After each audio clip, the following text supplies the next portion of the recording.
सपना जब सच हुआ, देश तभी आजाद हुआ। आज सलाम करें उन वीरों को जिनकी शहादत से ये देश गणतंत्र हुआ। जय हिंद दोस्तों। आज का दिन हम सभी देशवासियों के लिए बहुत ही गर्व का दिन है, क्योंकि आज के दिन हमारे देश गणतंत्र हुआ था।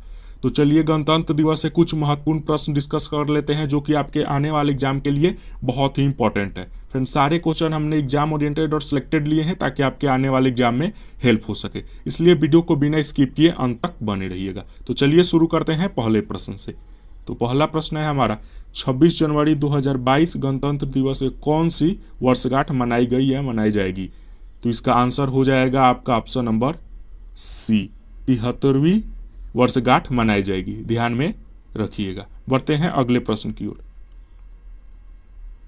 अगला प्रश्न है हमारा, 26 जनवरी 2022 पर मुख्य अतिथि कौन होंगे? तो इसका आंसर हो जाएगा आपका ऑप्शन नंबर डी, कोई नहीं। अब की बार भी कोई मुख्य अतिथि नहीं होंगे, पिछले वर्ष की भांति। पिछले वर्ष भी कोई मुख्य अतिथि कोविड की वजह से नहीं हुए थे। आप ध्यान में रखिएगा, ये प्रश्न बन सकते हैं आपके एग्जाम में। अगला प्रश्न है हमारा, भारत का गणतंत्र कब लागू हुआ था? तो इसका आंसर हो जाएगा आपका ऑप्शन नंबर सी, 26 जनवरी 1950 को। अगर वीडियो पसंद आए तो वीडियो को लाइक एंड शेयर जरूर कीजिएगा अपने फ्रेंड के साथ। बढ़ते हैं अगले प्रश्न की ओर। अगला बहुत ही महत्वपूर्ण प्रश्न है, गणतंत्र दिवस के दिन भारत का झंडारोहण कौन करते हैं? प्रधानमंत्री, राष्ट्रपति, चुनाव आयुक्त या राज्यपाल? तो इसका आंसर हो जाएगा आपका ऑप्शन नंबर बी, राष्ट्रपति। ध्यान में रखिएगा, गणतंत्र दिवस के दिन भारत का झंडारोहण राष्ट्रपति करते हैं। बढ़ते हैं अगले प्रश्न की ओर। अगला प्रश्न है हमारा, भारत के राज्यों में गणतंत्र दिवस के दिन झंडारोहण कौन करते हैं? तो इसका आंसर हो जाएगा राज्य के राज्यपाल द्वारा। ध्यान में रखिएगा, बहुत ही महत्वपूर्ण प्रश्न है। अगर आप चैनल पर पहली बार आए हैं तो चैनल को सब्सक्राइब करके बेल आइकन हिट कर दीजिएगा, ताकि आने वाले नए वीडियो का नोटिफिकेशन आपको सबसे पहले मिल सके। खैर, बढ़ते हैं अगले प्रश्न की ओर। अगला प्रश्न है हमारा, भारत के संविधान में गणतंत्रात्मक व्यवस्था किस देश से ली गई थी? तो इसका आंसर हो जाएगा आपका ऑप्शन नंबर बी, फ्रांस से। याद रखिएगा। बढ़ते हैं अगले प्रश्न की ओर। अगला बहुत ही महत्वपूर्ण प्रश्न है, भारत का संविधान बनने में कितनी अवधि यानी कितना समय लगा था? तो इसका आंसर हो जाएगा आपका ऑप्शन नंबर ए, 2 वर्ष 11 माह 18 दिन लगे थे हमारे भारतीय संविधान को पूरी तरह से बनने में। ध्यान में रखिएगा। बढ़ते हैं अगले प्रश्न की ओर। अगला प्रश्न है हमारा, भारत का पहला गणतंत्र दिवस समारोह कहाँ आयोजन किया गया था? आपके ऑप्शन इस प्रकार है, ईडन गार्डन कोलकाता में, या इरविन स्टेडियम दिल्ली में, या पंजाब में, या इनमें से कोई नहीं। तो इसका आंसर हो जाएगा इरविन स्टेडियम दिल्ली में। याद रखिएगा, भारत का पहला गणतंत्र दिवस समारोह इरविन स्टेडियम दिल्ली में हुआ था। बहुत ही महत्वपूर्ण प्रश्न है ये। बढ़ते हैं अगले प्रश्न की ओर। अगला प्रश्न है हमारा, भारतीय संविधान सभा द्वारा संविधान को कब अपनाया गया? बहुत इंपॉर्टेंट प्रश्न है ये, बहुत एग्जाम में पूछा जा चुका है। तो इसका आंसर हो जाएगा आपका ऑप्शन नंबर सी, 26 नवंबर 1949 को संविधान सभा द्वारा संविधान को अपनाया गया था। याद रखिएगा। बढ़ते हैं अगले प्रश्न की ओर।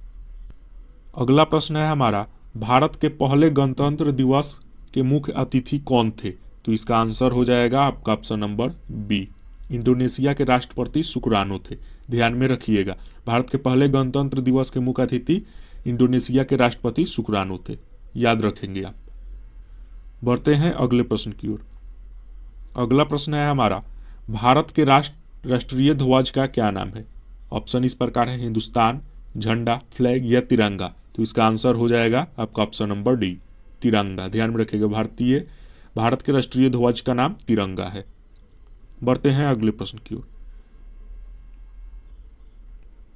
अगला प्रश्न है हमारा, भारत के राष्ट्रीय ध्वज की लंबाई और चौड़ाई का अनुपात कितना होता है? तो इसका आंसर हो जाएगा आपका ऑप्शन नंबर सी, 3:2, यानी इसकी लंबाई 3 होती है और 2 चौड़ाई। ध्यान में रखिएगा। बढ़ते हैं अगले और इंपॉर्टेंट प्रश्न की ओर। अगला प्रश्न है हमारा, भारत के गणतंत्र लागू के समय भारत के राष्ट्रपति कौन थे? तो इसका आंसर हो जाएगा आपका option number D, Rajendra Prasad ji गणतंत्र लागू होने के समय वो भारत के राष्ट्रपति थे और पहले राष्ट्रपति भी थे, याद रखेंगे आप। बढ़ते हैं अगले और इम्पोर्टेंट प्रश्न की ओर। अगला हमारा प्रश्न है, भारत के राष्ट्रीय ध्वज पर बने चक्र को क्या कहा जाता है? आपके ऑप्शन इस प्रकार हैं, सुदर्शन चक्र, अशोक चक्र, दोनों या इनमें से कोई नहीं। तो इसका आंसर चला जाएगा आपका ऑप्शन नंबर बी, अशोक चक्र को, याद रखिएगा। अगला प्रश्न देख लेते हैं। अगला बहुत ही महत्वपूर्ण प्रश्न है, भारत के राष्ट्रीय ध्वज का डिजाइन इनमें से किसने दिया? तो इसका आंसर हो जाएगा आपका ऑप्शन नंबर सी, पिंगली वेंकैया ने, ध्यान में रखिएगा। अगला प्रश्न है हमारा, इंकलाब जिंदाबाद का नारा इनमें से किसने दिए थे? तो इसका आंसर हो जाएगा आपका ऑप्शन नंबर सी, भगत सिंह ने, ध्यान में रखिएगा। इंकलाब जिंदाबाद का नारा भगत सिंह जी ने दिए थे। अगला प्रश्न देख लेते हैं, इसी से रिलेटेड अगला प्रश्न है हमारा, जय हिंद का नारा सबसे पहले किसने दिया था? तो इसका आंसर हो जाएगा आपका ऑप्शन नंबर सी, सुभाष चंद्र बोस ने। सुभाष चंद्र बोस ने जय हिंद का नारा दिए थे, याद रखिएगा। अगला बहुत ही महत्वपूर्ण प्रश्न है आपके आने वाले एग्जाम के लिए, किसी भी एग्जाम के जहां जीके पूछा जाता है वहां ये प्रश्न बन सकते हैं। भारत के तिरंगे झंडे में चक्र कब आया था? चक्र यानी वही अशोक चक्र कब आया था? तो इसका आंसर हो जाएगा आपका ऑप्शन नंबर बी, 22 जुलाई 1947 को भारतीय तिरंगे में चक्र, अशोक चक्र को ऐड किया गया था, आप ध्यान में रखेंगे। बढ़ते हैं अगले और इंपॉर्टेंट प्रश्न की ओर। अगला प्रश्न है हमारा, स्वतंत्र भारत के पहले प्रधानमंत्री कौन थे? तो इसका आंसर हो जाएगा आपके option number D, Pandit Jawaharlal Nehru, ध्यान में रखिएगा। स्वतंत्र भारत के पहले प्रधानमंत्री पंडित जवाहरलाल नेहरू जी थे। बढ़ते हैं अगले इंपॉर्टेंट प्रश्न की ओर।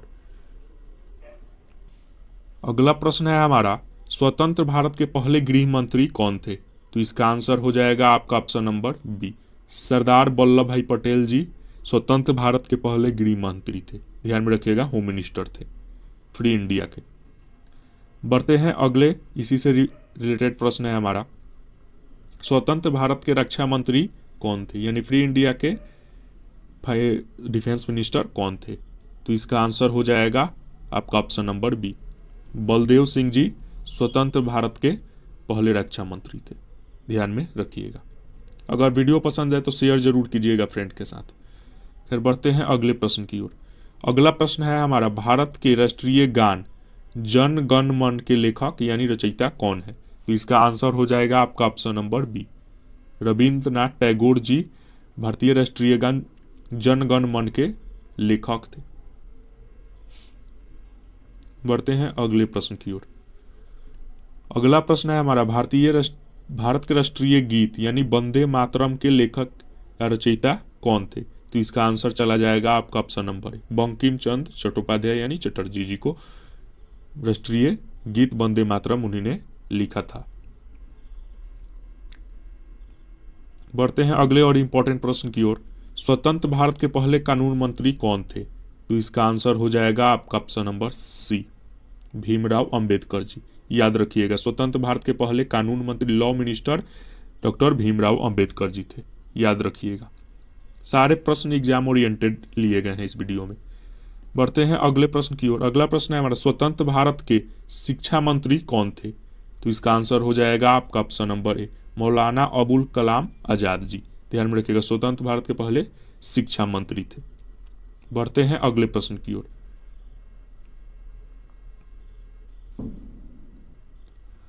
अगला प्रश्न है हमारा, स्वतंत्र भारत के प्रथम वायसराय कौन थे? आपके ऑप्शन इस प्रकार है, Lord William Bentinck, Lord Canning, Lord Mountbatten या इनमें से कोई नहीं। तो इसका आंसर हो जाएगा आपका option number B, Lord Canning, ध्यान में रखिएगा। स्वतंत्र भारत के प्रथम वायसराय लॉर्ड कैनिंग थे। बढ़ते हैं अगले प्रश्न की ओर। अगला प्रश्न है हमारा, स्वतंत्र भारत के प्रथम गवर्नर जनरल कौन थे? आपके ऑप्शन इस प्रकार है, Lord Canning, Lord Mountbatten, Lord Dalhousie या इनमें से कोई नहीं। तो इसका आंसर हो जाएगा आपका option number B, Lord Mountbatten. Lord Mountbatten Bharat के प्रथम गवर्नर जनरल थे, ये आप याद रखिएगा। बढ़ते हैं अगले प्रश्न की ओर। अगला प्रश्न है हमारा, तुम मुझे खून दो मैं तुम्हें आज़ादी दूंगा का नारा सबसे पहले किसने दिया था? तो इसका आंसर हो जाएगा आपका ऑप्शन नंबर सी, सुभाष चंद्र बोस जी ने सबसे पहले तुम मुझे खून दो मैं तुम्हें आज़ादी दूंगा का नारा दिए थे। बढ़ते हैं अगले प्रश्न की ओर। अगला प्रश्न है हमारा, भारत के प्रथम उपराष्ट्रपति कौन थे? तो इसका आंसर हो जाएगा आपका option number C, Sarvepalli Radhakrishnan ji Bharat के प्रथम उपराष्ट्रपति थे, याद रखेंगे आप। वीडियो को लाइक एंड शेयर जरूर कीजिएगा फ्रेंड के साथ। भारत के प्रथम उप प्रधानमंत्री कौन थे इनमें से? पंडित जवाहरलाल नेहरू, सरदार पटेल, सी गोपालाचारी या इनमें से कोई नहीं? तो इसका आंसर चला जाएगा आपका option number B, Sardar Patel जी थे। बढ़ते हैं अगला प्रश्न की ओर। अगला प्रश्न है हमारा, करो या मरो का नारा सबसे पहले किसने दिया? आपके ऑप्शन इस प्रकार है, भगत सिंह, चंद्रशेखर आजाद, सुभाष चंद्र बोस या महात्मा गांधी।